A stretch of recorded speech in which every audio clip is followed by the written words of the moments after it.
I'm talking about the fact that, as well as all the sort of normal political campaigning for this movement to try and protect women's rights, why has there been such a recent emphasis on court cases?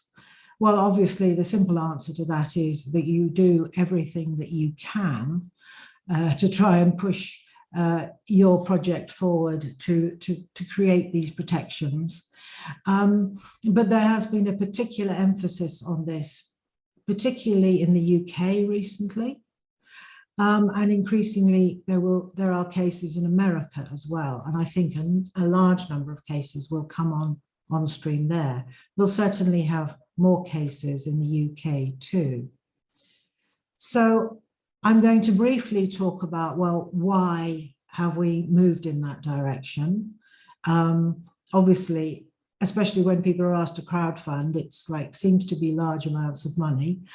But on the other hand, we have to bear in mind that it always needs a lot of money, as much as possible, to actually be politically campaigning. But this, for many people, is a new route, getting involved in court cases and particularly funding them. So why have we found ourselves in this position? Well, because democracy is failing us in many respects. This is despite the fact that women in many countries have the vote now, which enables us to use the democratic process. I mean, and if you look globally, if the population of China and India is excluded because they have far fewer women than men because of sex-selective abortion and infanticide, in the rest of the world, there are more females than males. So in most democratic countries, women make up a majority of the voting population, and they live longer, and older people vote more than the young. This creates a permanent majority for women under the democratic system. This is dangerous for men. And it seems at present, no political movement in most countries, including our own, can actually get young people to vote. That is a thing we might think about further. Are we getting young people who would vote for us to the polls when they don't normally go to the polls? But in general, women have the numerical advantage. We could have a huge impact simply by using our vote in a normal democratic process. So moving on from that, for the first time since the Second World War, there's been an extensive global operation to roll back human rights and human rights in general. It was fairly obvious that women were going to be attacked first, to be removed as a political force, because we are very numerous, but a weaker group, and we do vote. So if they can knock us out, very useful indeed. Most of our politicians are quite aware of this and are hopeless in dealing with this and this issue about the gender identity movement. We've all heard, I hope by now, about the Dentons lobbying advice document. They gave advice to the gender identity movement globally. It's awful to read, but it is actually standard advice to political movements who have lots of money and no scruples. Their advice, of course, is make links that are as hidden as possible with politicians and the people who work inside government organizations. Write the first draft of any proposal you've got, any initiative. That's always the first rule of lobbying. I've done some lobbying myself. It's the first rule of lobbying. Write the first draft. And ideally, you do this before anybody who might oppose it has even heard about it, and get it out there. You must avoid debate or drown out debate with louder voices with lots of money wherever possible. So this is actually what the lobbying industry always does. And also we know politicians know that too. So that is why currently we are on the back foot, as well as, a general problem with women not being so fully represented in politics, political activity. So I won't spend any more time on that, but this is a crucial reason why our fight to protect women's rights has opened up another front. We are focusing on existing law and taking legal cases. This gives us another forum, a public forum, where we can challenge what's happening while the politicians are so often avoiding us and cutting us out of the political space. And also we have to realize that a lot of earlier feminist work was on changing the laws. We had to change the laws to get ourselves fully covered by them. Now we have laws to actually defend. The field has changed to that extent. Women have gained access to full human rights since the Second World War. It's accepted under international law that women should have full access to human rights along with men without any discrimination. This is and has had a major impact through many parts of the world, particularly the more democratic parts of the world. It's a major new development in historical terms, but also it means we've got a foundation of rights to actually use. We've got them, many of them. We don't have to,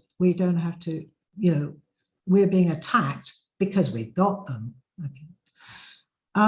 It's also been clear to me for a long time that this attempt to attack this post-war consensus around human rights would involve bringing back religion and cults.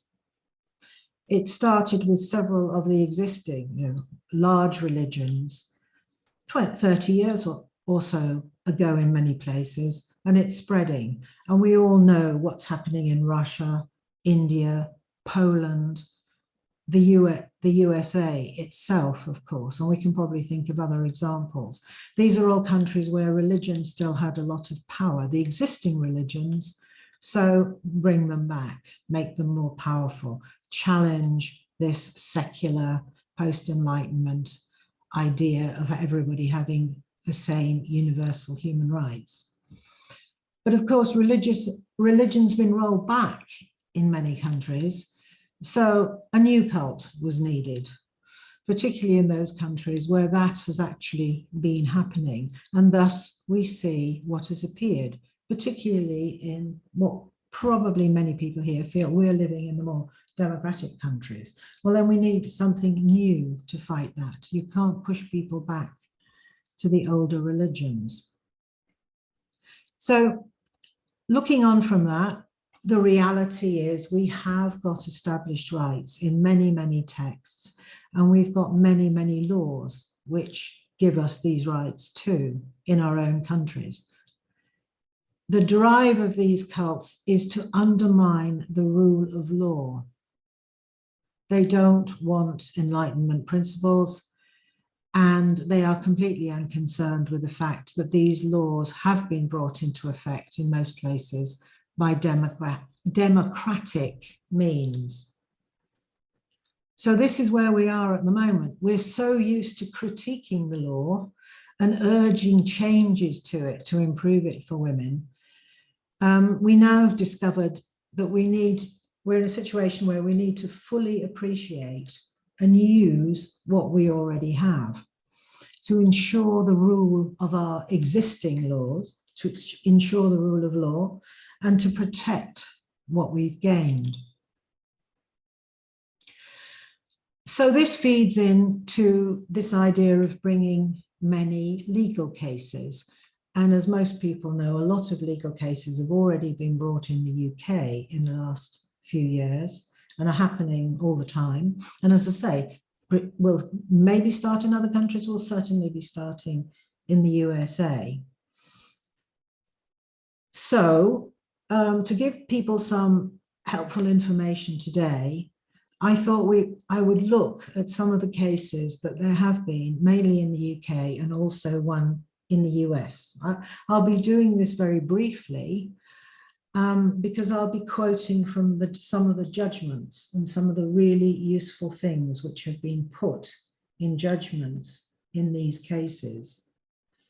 And so just before I start running through them, it'll be very quick.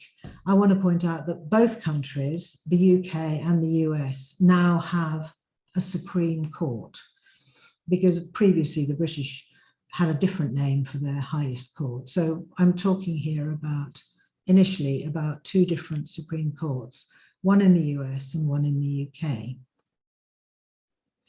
So looking at a case in 2016, what was this about? In the UK, it went to the UK Supreme Court and it was successful. The applicants successfully challenged the compulsory appointment by the state, in this case, it was the Scottish government, of a named person, an official, as it were, to look after and control all sorts of issues concerning every child in the country. Fortunately, it was successful. It was held that this new law breached the rights of the parents of children under, in fact, the European Convention on Human Rights. But it was held, it was the UK Supreme Court that decided this. If it had stood, it was completely wiped out. It would have created a massive interference in the relationship between parents and their children, an enormous state control over every aspect of family life where there were children. So wonderfully, in the Supreme Court judgment, they say this, and I'm quoting: "The first thing that a totalitarian regime tries to do is to get at the children, to distance them from the subversive, varied influences of their families, and to indoctrinate them in their ruler's view of the world." Now that's quite a statement to put in a Western court judgment, isn't it? But as you can see, this is where these 5 judges situated this. This is how they saw the overall effect of this new law, and they struck it down. Totalitarianism, they thought, we are looking at with this piece of legislation. And as well, they also said the relationship between parent and child is an integral part of family life. Family life covers a broad range of parental rights and responsibilities with regard to the care and upbringing of children, enabling parents to take important decisions on their behalf. And this human right, Article 8 it was, protects the rights of parents to exercise such parental authority. This case was actually brought by the Christian Institute and other pressure groups in Scotland. And as I say, they were completely successful. But also in the judgment, the UK Supreme Court quotes a US Supreme Court case. And this goes back to 1925. So I'm sure Cara will know all about this. And this case said, right back in 1925, families must be left to bring up their children in their own way. And in particular, an exact quote from this is, "The fundamental theory of liberty upon which all governments in this union," they mean the United States, "repose, excludes any general power of the state to standardize its children by forcing them to accept instruction from public teachers only. The child is not the mere creature of the state. Those who nurture him, sorry about the old-fashioned terminology, and direct his destiny have the right, coupled with the high duty, to recognize and prepare him for additional obligations. This is powerful stuff.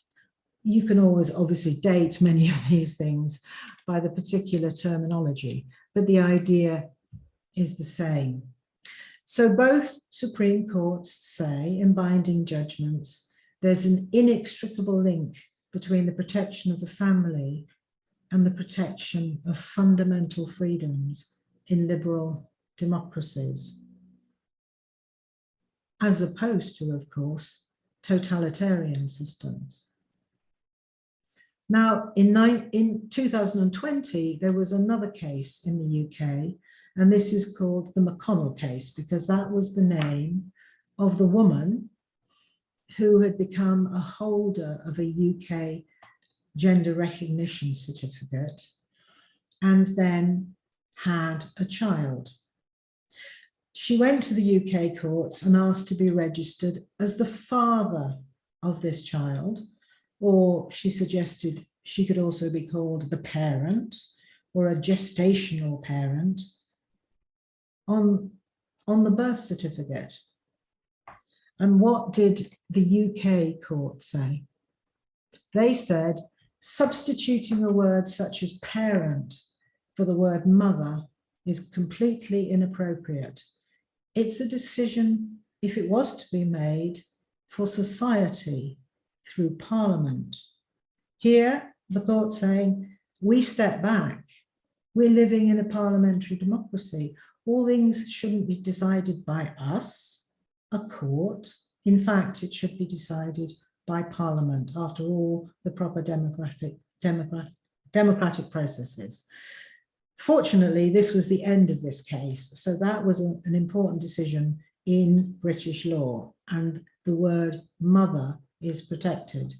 And what they actually said, here's a quote, "We don't have evidence before this court as to how other members of society would feel if they were no longer going to be referred to on their child's birth certificate as a mother or as a father, but simply as parent one or parent two. These were among the possible ways forward which was suggested by the applicant. In our view, this illustrates how inept the subject matter, this idea of changing these fundamental ideas, is for determination by the courts as compared to Parliament. And then the third case is the Forstater case, which is, the judgment is June 2021, so we're coming right up to date. And this was decided in the UK by Mr. Justice Chowdhury, who is in the Employment Appeal Tribunal. And here is what he said and what has been ruled. The Gender Recognition Act, which is 2004, which is the only piece of legislation about this in the UK, does not compel a person to believe something that they do not believe.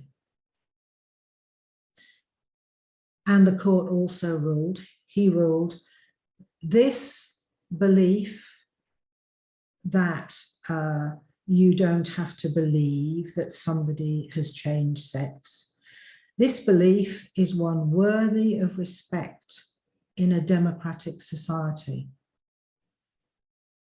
And also he's saying there must be full freedom of speech in a democratic society.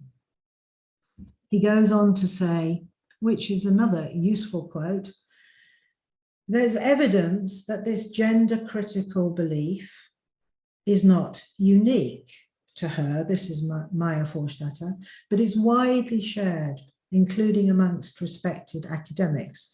They actually had Professor Kathleen Stock giving evidence to them.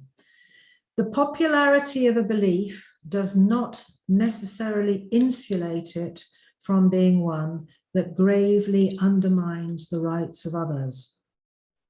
History is replete with instances where large swathes of society have succumbed to philosophies that seek to destroy the rights of others. However, any widely shared belief demands particular care. We will not easily condemn it. Most beliefs are worthy of respect in a democratic society.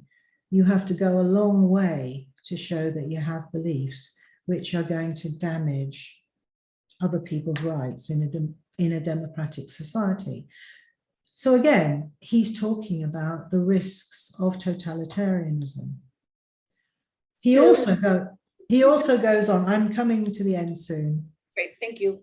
He's also saying that this belief is consistent with law.